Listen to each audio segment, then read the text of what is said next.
Off a day, Chris Barnett with my co-host Sabrina Salas Matanane for a special edition of the After Party. And I'm pretty sure Governor Lulian Guerrero here with us. Off a day, Governor. Half a day. Thank you for inviting me to your after party. Our pleasure. I mean, a celebration. Yes, first woman governor. I mean, I could just drink in the history right now, Bree. Yeah. Yes, we're making history. And it must have been hard to juggle the transition, I mean, especially during the holidays. So how's that been going for you guys? It's actually been very busy, but it's been very productive. We are very excited of the many applications that we had, for various positions, and they're really good applications, And so that just makes me feel good that people are stepping up and wanting to make the necessary changes, providing the skills and the talents that they have. So it's been busy, holidays, I did all my Christmas shopping early and did my tree early, so I was free to work. And we've been working early morning all the way to evening and just trying to wrap up our cabinet. And we're almost there. Yeah, and I mean, I got to say that I really love the blend of experience. I mean, you've got some faces and names that we have seen before in government service, but then you've got a lot of new, fresh, young perspectives, and I think that's something that the government of Guam needed. I think like Melanie Manjola, for example, what a great appointment. She's yeah, and now. When we called her and she goes, "Are you kidding me?" And I said, I can see her. I said, "No, we're not.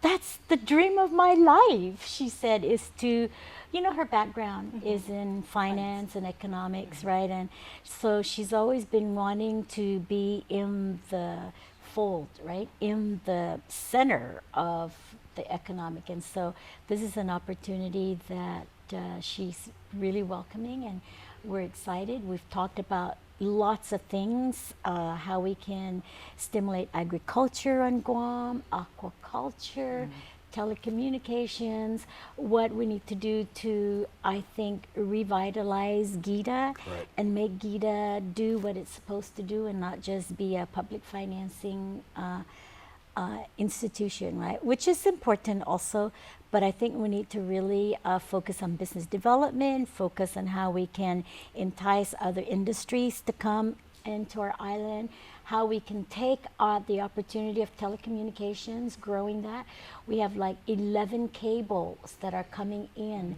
And when you talk to the Docomos, the GTAs, the IT&Es, those people are excited about that because they see the potential for data warehousing, things like that, and inviting, big companies like Microsoft, Google, people like that. So we're talking reality, and we're also talking, And that really is part of your platform in terms of using technology to make government better, efficient, right? Right, and these are clean industries. These are industries that you put in a warehouse somewhere and they kind of run themselves.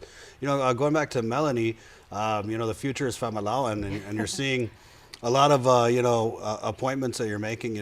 Strong, career-oriented women. Is this kind of in line with not just the global trend towards female empowerment, but going back to our Chamorro culture, where the women run things?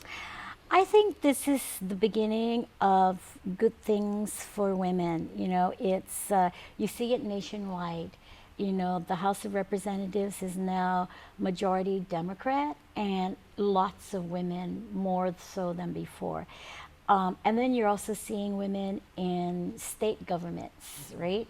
And also women of all colors. You see Muslim, you see Latinas, you see Black women. And so I think it's spurred women to look and say, hey, I can do this, right? And so now I think with my election as the first female governor, it's given, I think, women more courage and more confidence to step up. And the women that that I have selected are women that also in their own right have been successful in their areas of profession. Lilian Posadas from GMH, Right. Linda DeNorsi from Public Health, Bertha Duenas. You have other people, Mickey Santos, you know, Yuka, not Daphne. Yuka, Daphne, Right. yeah. And so, Samantha Brennan, right at oh, DOC. Samantha Right, yeah. she really has some really good vision for DOC. And these are areas that I think need a new perspective. You know, DOC should also really be heavy in rehabilitation. It should really be heavy on, you know, penalizing for the crime, correctly for the crime Let the that you've punishment fit the committed. crime. Yes, and training, and you know, working so that these people who've made mistakes in their lives can be rehabilitated and go back into the community, you know, being productive again. And Joey Terlai as her deputy is going to be a great support, great team, the two of them. Right. Yeah.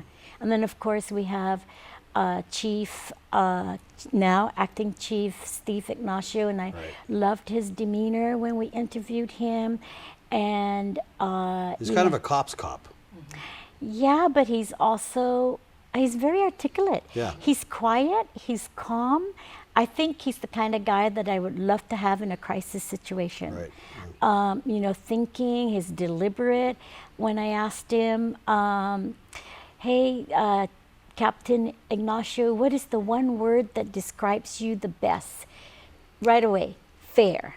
And I thought, man, this is the guy that, you know, we need to have. So there are other people too that interviewed that are just as good. And if I could have all of them chiefs of police, I would have all of them chiefs of police, but we only have one. Right. Yeah.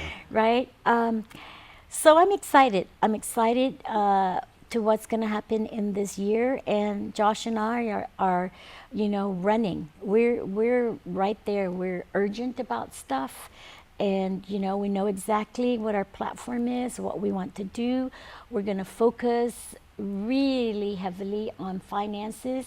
We're going to look at ways that we can cut costs, and we're already finding ways. And, you know, look at funding that is not being used, that should be used. A lot of federal monies that was returned back to the government, about $49 million. Josh will probably talk about it more, but he's going to be heading the state clearinghouse. Nice. And he's already looking at really good people to run that, and he's going to be focused on that because that's federal dollars that we can use to provide better service. You know, the whole IT of the government, I'd like to totally reassess that, review that, see how we can make it work so people talk to each other, you know. For example, Department of Land Management, their system's not talking to the Department of Revenue and Tax, so they don't have up-to-date information about change of titles, that kind of stuff. We're losing revenues from that. We're losing revenues from condominiums. Just a lot of leakage, I think, that Right. it's not hard to close. You know, and I think you just have to have the persistence and the diligence to be right there. So we're working very closely with those people. Yeah. Well, there was one item you didn't mention that was on your platform, and I know a lot of people keep talking about that. It is the legalization of marijuana. Have you had discussions with the legislature Not about a bill that... Not recently. In the campaign, I mentioned it, and in the campaign we talk a little bit about how we're going to do it. And you know, my thoughts on that, Sabrina, is that right now there's a lot of challenges to implement the medicinal marijuana, right? Laboratory doctors don't want to prescribe it because it's a Schedule I drug, although CBD has been moved down to Schedule 5, Right. but they're very leery and cautious about prescribing it. And if you don't have the prescription, you can't really do it. So, you know, I'm thinking the most simple and easier way to give the people the means to alleviate their pain and their suffering, and, you know, making them better in their quality of life, even if they know that, you know, they have cancer, but providing more quality of life and quality of comfort, right? That maybe the best route is to go and look at legalizing marijuana. Right, and that just kind of cuts through all of the red tape of the medicinal marijuana Yeah, program. you know, I was in Colorado for a National Governors Association, and we talked to some people there. You know, we didn't just stay in the hotel, right? We went out and talked to the people of the community. We visited a retail store that sells medicinal and this is what the guy told me. You know, because he was governor-elect. You know, governor-elect, we get so much money that the state of Colorado is going to pay for free lunches for all the kids in public and private school for the next 36 years. Can you imagine that? Oh, to that. Yes, and they have their taxes is about 27%, and he showed me how they break it down and where it goes. But on the flip side, they're very regulated. You know, you can't smoke it in public. There's a lot of regulations that guide it and keeps it in order. And so, you know, you go to Colorado, you don't see people stone walking the streets. You know, it's just like it's normal, right? And I think that's the fear of some people that, Right. you know. So, but we put in the same regulations that we do for alcohol and substance abuse. Well, it's a very level-headed approach. Yeah. Anyway, so, but we haven't spoken to anyone yet. You know, everybody's trying to get organized and settled in their own house. The legislature is in their, you And know. Senator Barnes, she's there, so, Right. and she was the author. Kind of her baby. Yeah. So. So. You know, when we talk about, you know, the legislature, Democratic supermajority, that brings us to the party, and now as the titular head of the Democratic Party, what are you going to do moving forward to kind of heal some of these wounds that were inflicted during this very contentious election?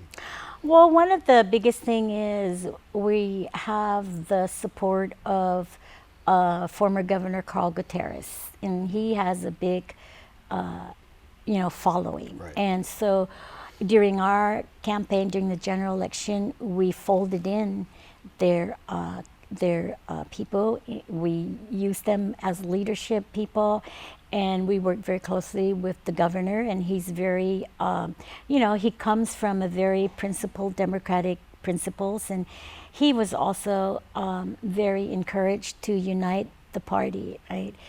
Of course, I have not heard from Senator Frank Uggan. He has not called me. I have not called him. The last time we spoke was right after the primary election, when I invited him to be part of our campaign and that he could play a major leadership role. But you know, he decided to go a different route. But we have been working very closely with his supporters, Right. and his supporters came over to our campaign, and a couple of them, you know, were leaders in the villages. So I think working that way, and then maybe eventually, again, sitting down and talking to Right. Senator Frank Uggan. Guam is small. I mean, you guys are going to run into each other. And also, you know, working very closely with the senators. You know, we have a Democratic majority there, and also a super women majority, and I'm excited for that. And I said, no, we can't let our people down. We need to really work hard together. And they're very, they have their own ideas. They have their own agenda, which falls into our campaign platform. And also, you know, I'm not saying that we're all going to be, just hunky-dory, because there are going to be times when we will disagree. Right. But we're going to air those disagreements not air them in public, but, you know, in those meetings, so that when we go out there, we show a united front. That's what I'd like to do, and I'd encourage that with the senators. So keeping close contact with the legislature is very important. Open lines of communication is very crucial. I mean, it's crazy with the last term. I mean, Adelup and the legislature are just a couple miles apart, but they seemed like worlds away from each other. So. And people are tired of that, Chris. They are. Well, I know you've got an extremely Yes. busy schedule, so I just wanted to see what your final comments are, or your message to the people of Guam. Just to say thank you again for your support, and if you voted for me, thank you. If you didn't vote for me, I will work extra hard for you. Well, thank you so much. And for everybody. Right. Thank you so much and congratulations. Thank you, thank you. Well, this And has been Happy New Year. Thank you, Governor. Special edition of the after party, which is something we're bringing back. Yes. We're going to be doing it every last Monday of the month, and you know, we talked about the election, the after party last year, but this time we're going to be focusing on news, events, and bringing in different people from the community to kind of give their 2 cents. And speaking of bringing in people, up next we have Lieutenant Governor Josh Tenorio. Stay tuned.